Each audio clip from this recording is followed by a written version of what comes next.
Hi மக்களே, காலையிலே மாமா போயிட்டு மீன் வாங்கிட்டு வர சொன்னேன். போய் வாங்கிட்டு வந்தார். என்ன மீன் வாங்கிட்டு வந்தார் பார்த்தீங்கன்னா, அந்த மத்தி மீன். எங்கள் ஊர்லாம் வந்து கவலை மீன் சொல்லுவோம். மாமா போயிட்டு அந்த கவலை மீனே தான் வாங்கிட்டு வந்தார். நான் ஏதாவது வேறு எதனா பெரிய மீன் இருந்தால் வாங்கிட்டு வாமான்னு சொன்னேன். அவர் இந்த கவலை மீன் தான் இருந்துச்சு, அப்புறம் வேறு மீனே இல்லை அப்படின்னாரு. சரி, அவரை திட்டி என்ன பண்ணுறது அப்படின்னு சொல்லிட்டு சரி குழம்பு கூட்ட ஆரம்பிச்சிட்டேங்க. குழம்பு வந்து கூட்டி விட்டுட்டு மீனை வந்து ஆஞ்சிடலாம் அப்படின்னு சொல்லிட்டு மீனை எடுத்துகிட்டு வந்தேன். பாருங்கள், மீன் வந்து 3 வகையான மீன் அதில் இருக்குதுங்க. சங்கரா மீன் இருக்குது, கவலை மீன் இருக்குது, அதுக்கப்புறம் இன்னொன்று என்னமோ கோலா மீனுன்னு சொன்னாருங்க. இது வந்து சங்கரா மீன், இதுதான் வந்து கோலா மீன் அப்படின்னு சொன்னார்.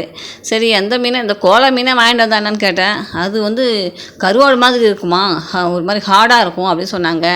அதனால் சாம்பிளுக்கு 2 வாங்கிட்டு வந்தார். சரி போடு பார்ப்போம் அப்படின்னு சொல்லிட்டு குழம்பு ரெடி பண்ண ஆரம்பிச்சிட்டேன். அதுக்கப்புறம் மாமா வந்து இது துணி துவைச்சிட்டு இருந்தார். அங்கே பாருங்கள், அடித்து நேராக கீச்சு தொங்க விட்டுருவார். அதனால தான் வந்து அவரை பெரிய பையன் துணியெலாம் துவைக்க விட்றது கிடையாது. அதுக்குள்ளே பாருங்கள், நான் மீன்லாம் ஆஞ்சி கொண்டு வந்து மீனை வந்து குழம்புல போட்டேன்.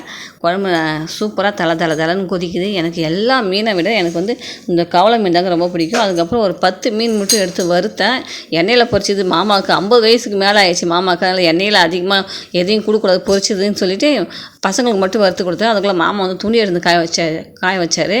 நான் வந்து பாருங்கள், சாப்பாடு செஞ்சு சாதம் வடிச்சிட்டு அப்புறம் மீன் குழம்பு நல்லா கொச்ச பிறகு இங்கே சாப்பாடு வந்து பசங்களுக்கெலாம் ரெடி பண்ணி கொடுக்கணும் இல்லையா, இங்கே ஹாலில் தூக்கி வந்து வச்சுருக்கேன். இது வறுத்த மீன் ஒரு 5 மீன் மட்டும் சின்ன பையனுக்கு எடுத்து கொண்டு வச்சுருக்கிறேன்.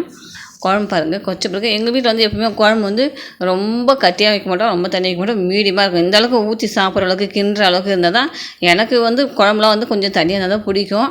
அதனால் எப்பவுமே நாங்கள் எங்கள் வீட்டில் இப்படி தான் வைப்போம்.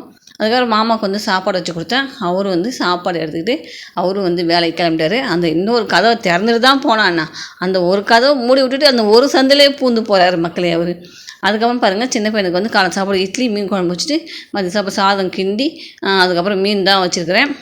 அந்த பாத்திரத்தில் என்ன கருப்பாக இருந்துச்சு, அந்த பாத்திரம் வந்து அந்த வெள்ளை கலர் இது வந்து விட்டுடுது, அதான் அந்த கருப்பாக இருக்குது. அது என்னமோ எதுன்னு சொல்லிட்டு கமெண்ட்ஸ் பண்ணிடாதீங்க. அதுக்கப்புறமா அவனை அனுப்பிட்டு அதுக்கப்புறமா வந்து பெரிய பையனுக்கு சாப்பாடு வைக்கணும். அவனுக்கு சாப்பாடு கிண்டி அவனுக்கு வச்சுட்டு அவனுக்கு ஒரு 5 மீன் வறுத்து வச்சேன். எனக்கு வந்து பாருங்கள், சாதம் வச்சுக்கிட்டேன், மதிய சாப்பாடு, அதுக்கப்புறம் குழம்பு கொஞ்சம் எடுத்துக்கிட்டேன், ஒரு 3 மீன் கவலை மீன் போட்டுக்கிட்டேன். அதுக்கப்புறம் இட்லி வச்சு மீன் குழம்பு ஊற்றிட்டேன். நானும் வேலைக்கு போய் வந்துட்டேன் மக்களே.